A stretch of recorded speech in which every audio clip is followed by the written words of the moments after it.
En la clase de hoy analizaremos otros paradigmas de redes neuronales artificiales, como por ejemplo el de las redes de funciones de base radial. Muy bien, ¿qué es lo que nos interesa de una red neuronal artificial? Lo que hemos visto hasta ahora.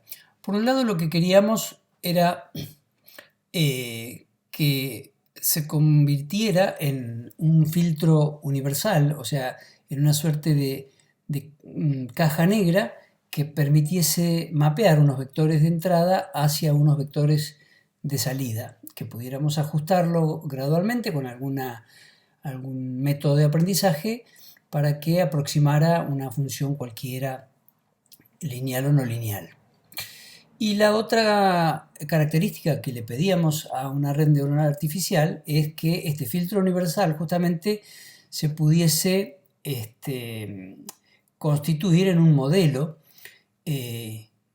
con su inherente capacidad de interpolación y por lo tanto con la capacidad también de predecir las salidas para otras entradas que no formaban parte del vector de entrenamiento de esa red. O sea, que se transforme en un verdadero modelo. Entonces, si con un patrón de entrada X queremos unas determinadas salidas, un vector de salidas Y con componentes Y sub K, vamos a diseñar una función que sea la sumatoria de unos pesos sinápticos, otra vez aparecen estos W sub I, multiplicados por otra función de los mismos elementos del dominio, o sea, del vector de entradas, del patrón el vector patrón de entradas, y siempre con el descuento de un umbral de activación para darle esa característica de funcionamiento de la neurona natural. Esta función f sub i va a ser una función tal que cuando yo le presente pares de entrada-salida, o sea, pares XY, que son los datos conocidos de entrada y de salida que yo deseo, esa función adquiere valores máximos. Vale decir, esos van a ser los puntos conocidos de la función. Y después los otros puntos que están alrededor de ese punto de referencia de los valores conocidos, que los vamos a denominar C sub i, y los llamaremos justamente los centroides de esa función, o puntos de referencia del modelo, de modo tal que podemos reemplazar ahora esa función f sub i con una función phi sub i que mide justamente con una norma euclidiana, por ejemplo, la distancia entre esos centroides, que son los puntos de la función que conocemos, y cualquier otro valor del dominio que va a pertenecer al patrón de entrada. Esta función f sub i entonces va a quedar determinada por los puntos conocidos, los xy conocidos que teníamos, que son los centroides, y va a poder interpolar o va a tener, digamos, cierta influencia porque va a medir justamente la distancia de los puntos de alrededor hacia ese centroide. Entonces, va a ser capaz de, como estamos expresando aquí justamente, de especializarse en manejar la influencia de las otras muestras sobre futuras predicciones. Esta función phi sub i, entonces, es lo que en este modelo de red neuronal se denomina justamente la función de base radial. Y eso es porque si desde el centroide la observamos desde arriba el alcance que tiene hacia todos los otros puntos del vector de entrada, los que están a un mismo radio de ese centroide van a tener la misma influencia sobre la salida de la función. ¿Cuáles son las funciones de base radial que más se utilizan? Bueno, justamente las que tengan alguna simetría sobre ese valor central. Entonces, una muy utilizada es la función gaussiana, que vemos aquí, en la que tenemos que determinar estos dos parámetros, ¿no? La desviación estándar y la ubicación del centroide. O otra que es también la función de Hardy, que se suele utilizar, en el que tenemos también que determinar dos parámetros. Se puede demostrar que en realidad la elección de la función de base radial, siempre que sea simétrica respecto del centroide, no afecta la performance final. De esta manera, nuestra red neuronal con funciones de base radial va empezando a tomar forma y la función aproximante e interpolante que queríamos construirnos va a tener la expresión que vemos aquí. El vector de salida I en función del vector de entradas va a ser una sumatoria de m elementos que son los pesos sinápticos W sub I multiplicadas por, en este caso, la función phi gaussiana que hemos definido recientemente. Esto, justamente con esta arquitectura, es una red neuronal artificial de 3 capas, que tiene una capa de entrada, que serían los nodos de entrada a los que vamos a presentar el patrón X, que podría venir dada, por ejemplo, en un caso real directamente por los sensores, que están dándonos mediciones de distintas variables. Después, una capa intermedia de funciones de base radial, que lo que van a hacer es una transformación no lineal y que justamente vamos a tener que definir el centroide para ver dónde están ubicadas estas funciones y la desviación estándar, que justamente lo que va a medir es el alcance de cada uno de estos centroides para ir aglutinando los puntos del patrón de entrada que caen cerca del centroide.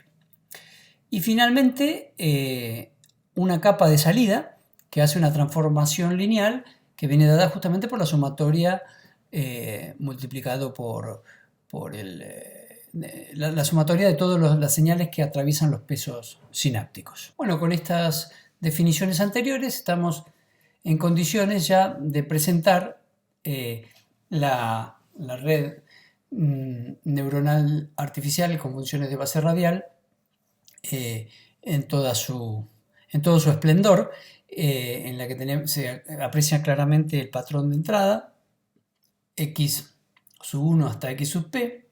Esa es la capa de entrada que habíamos denominado. Después, una capa escondida con las funciones de base radial, phi sub 1 hasta phi sub m. Y la última parte, que es la combinación lineal de los pesos con el añadido siempre del umbral de activación que constituye la capa de salida. Fíjense que el truco, digamos, que hemos hecho y que va a ser algo que vamos a ver que se repite muchas veces en la temática de redes neuronales artificiales, es cuando tenemos que resolver un problema complejo de clasificación de patrones que no son linealmente separables o fácilmente distinguibles, sino que están entremezclados.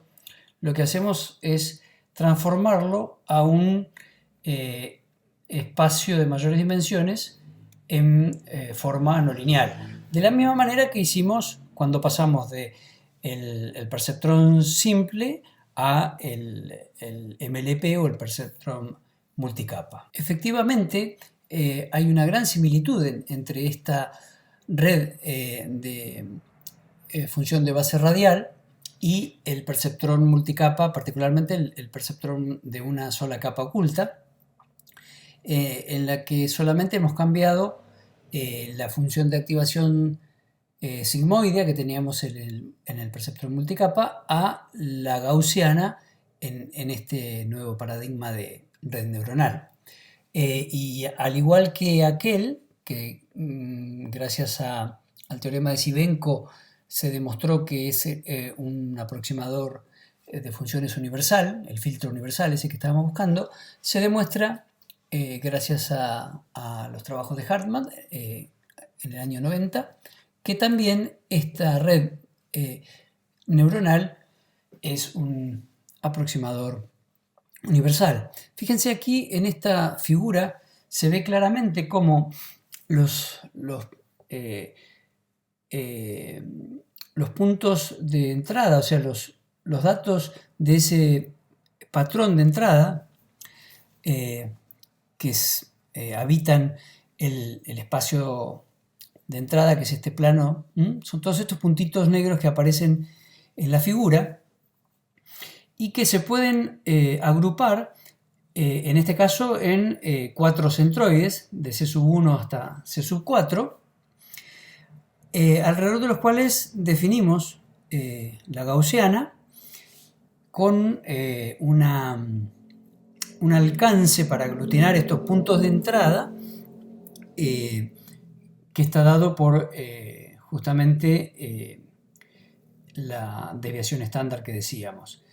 Y fíjense que para ir pensándolo ya, este parámetro, el sigma de la desviación estándar, me va a dar idea de la cobertura que podemos ir haciendo una vez que elegimos el centroide. La idea es que todos los puntos puedan ser cubiertos, todos los puntos del dominio de entrada, el patrón de entrada, puedan ser cubiertos con todos los centroides debidamente ajustados con el sigma de la desviación.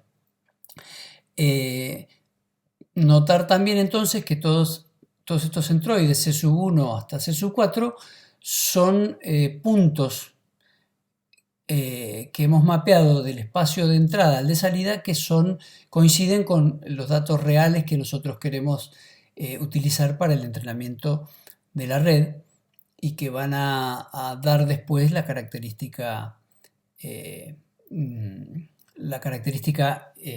de filtro universal y de interpolación que estamos. Muy bien, ¿cómo entrenamos esta red que acabamos de diseñar? Bueno, hay por lo menos dos grandes grupos de metodologías, de maneras para entrenar las redes de funciones de base radial.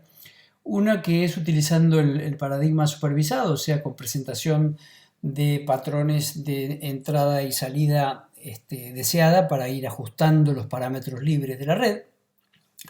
En este caso, los parámetros libres de la red a ajustar son los centroides, el sigma de la gaussiana y los pesos de la capa de salida, de la capa lineal. Entonces, podemos aplicar globalmente la regla delta generalizada, que ya vimos que funciona muy bien para el perceptrón multicapa. Elegiremos también una velocidad de aprendizaje eta, de la misma manera. Y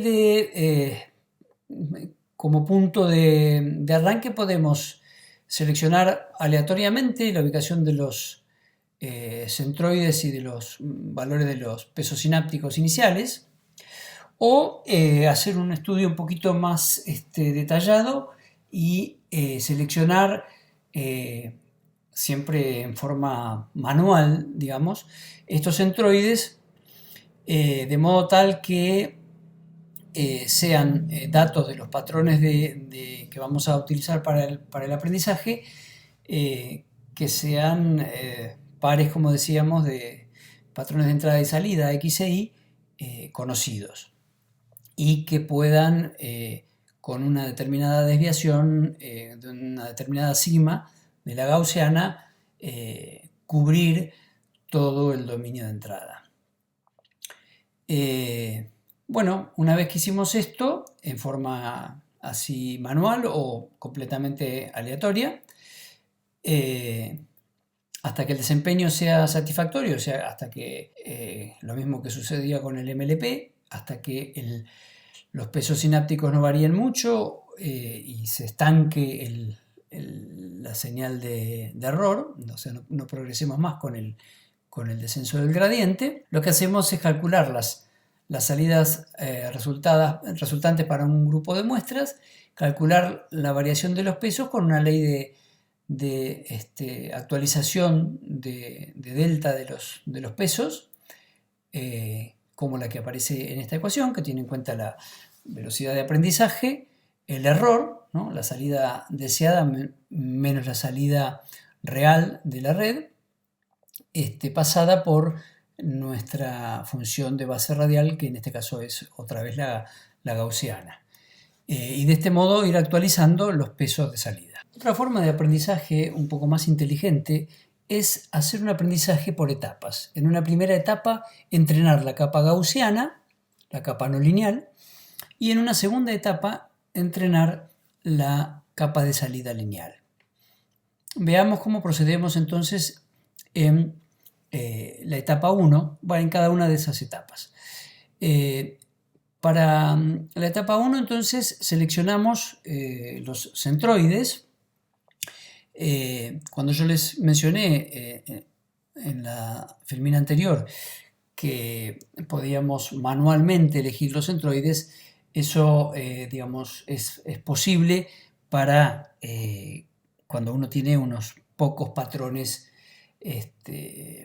que clasificar, y en realidad no es sacar provecho justamente a una red neuronal como estas, en las que suele tener un gran volumen de datos y de patrones para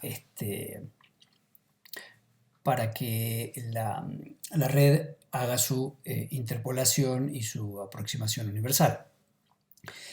Entonces hay que buscar métodos automáticos de encontrar estos centroides, y afortunadamente los hay. Hay propuestas como por ejemplo el de K-means o el de K-means extendido, o cualquier otro algoritmo de clustering o agrupamiento de datos no supervisado, como por ejemplo el de Kohonen.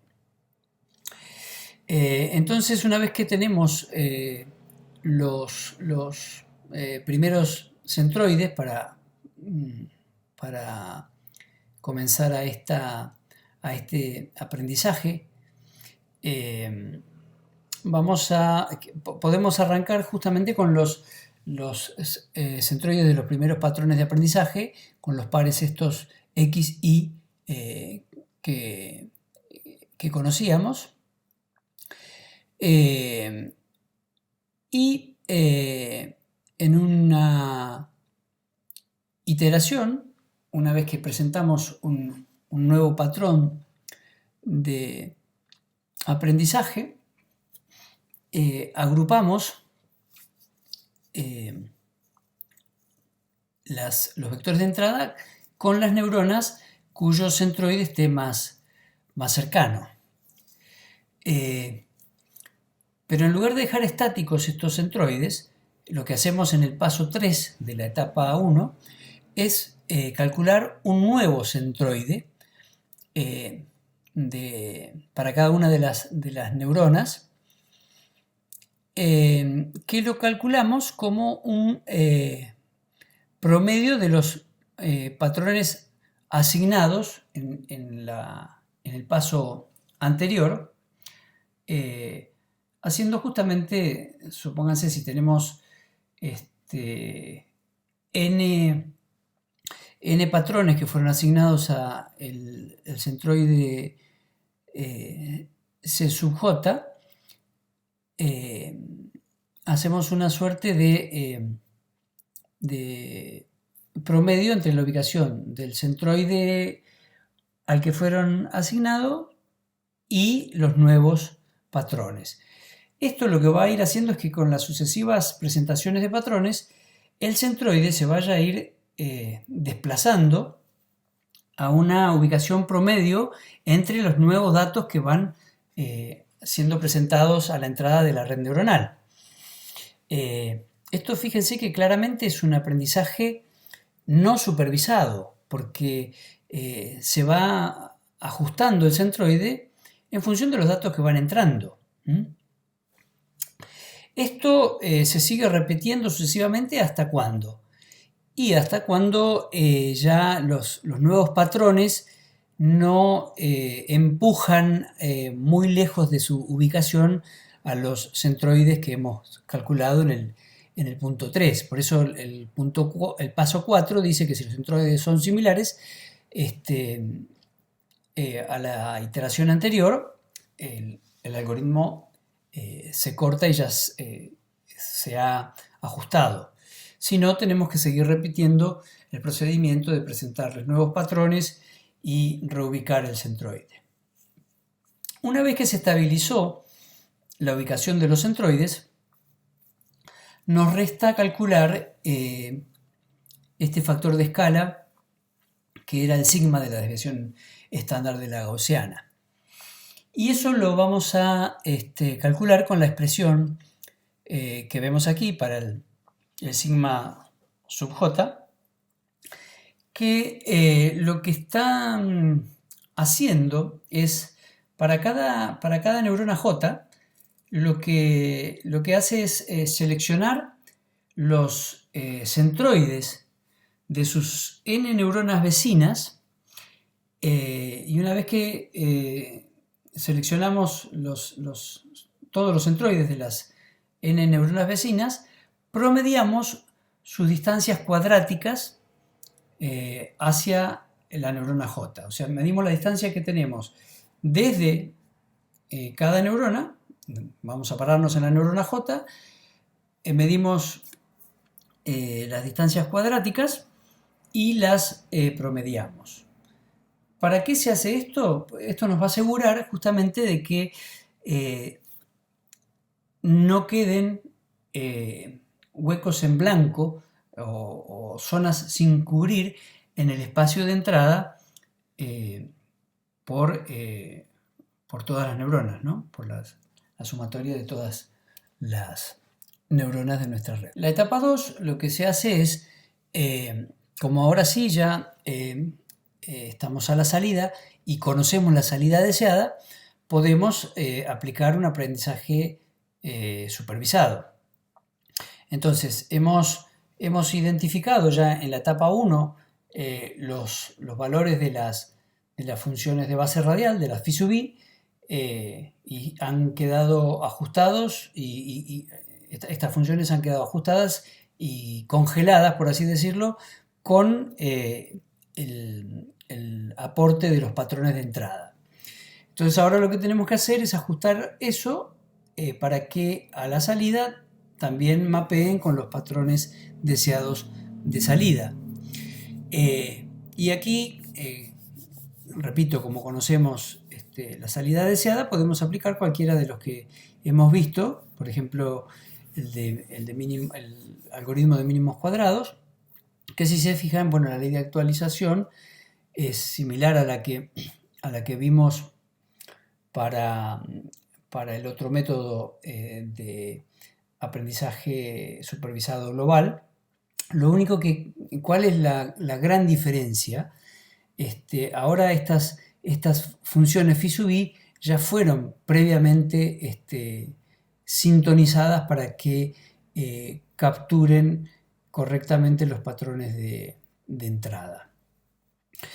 Al hacer esta jugada, por eso yo les decía que era esta otra forma que en realidad es híbrida porque tiene una parte que es supervisada, que es esta última de salida, y una parte que es no supervisada, que es el ajuste de las funciones de base radial en la capa oculta. Lo que hacemos es acelerar mucho la etapa de aprendizaje. Es realmente respecto del perceptrón multicapa, es 3 veces más rápido el aprendizaje. No así en el runtime para la ejecución, las neuronas de funciones de base radial son menos eficientes, son más lentas que el perceptrón. En la clase que viene veremos el paradigma de las redes de Hopfield.